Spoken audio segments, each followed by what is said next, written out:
Good morning po, Yusek. Balikan ko lang po yun dun sa di umano'y pulveron na video ni Pangulong Marcos. Sabi niyo po kanina ay naimbestigahan na yan, pero biglang iimbestigahan pa ng DOJ at NBI. At napatunayan na po na ito ay fake dun po sa isinagawang pagsusuri from yung Indian company.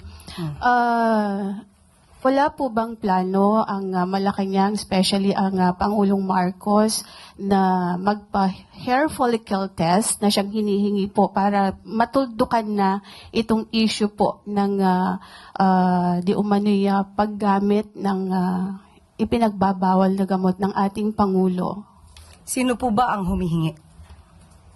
Marami po sa ating mga kababayan ang sa social media na nagre-react dito po sa ipinapalabas na video na ito. Actually, parang na-die down na po ito before dahil nga sasabi nga na Malacanang it's a fake. Pero biglang nabuhay after po nung ginagawang investigasyon mismo ng Kongreso, ng Kamara. Kaya po muling lumabas itong video na ito. And sabi nga po nung vlogger na si Miss Pebbles Cunanan ay si Attorney Harry Roque, yung mastermind nitong video. Pero inamin naman ni Miss Maharlika, yung another vlogger, na parang siya yung nagbigay lang kay Attorney Roque. Kaya ang tanong ko po, sabi niya sa social media hinihingi. Sino po in particular ang masasabi niyo sa akin na humihingi ng ganitong klaseng pag-test? Ang atin pong mga kababayan Sino na po in particular? Kung napanood niyo po, sigurong ikaw na po ba? Sige po. Ikaw po ang humihingi? Okay. Kaya po masabi lang ninyo na mayroong humihingi. Pero marami po sa social media kung kayo ay nagbabasa po sa SOCMED, Madam Yusek. So, isa ka nga sa humihingi. Kasi po gusto Sige, niyo po, tanong ko nga, isa ka ba? Kasi we have to be specific on this. Isa ka ba sa humihingi? ang mga kababayan po natin. So, isa ka sa humihingi. Actually, I'm a journalist. Hindi Yes, nga, naman po tanong ako ko humihingi. Pero parang gusto ninyo na meron lang kayong basihan. basihan. Sino nga po? Kasi sabi niyo po kanina, ay napanood yun niya yata sa social Opo, media. Madam Sino po? Yusek, syempre kami po ay mga Pilipino rin. As a journalist, gusto po namin na hindi fake news.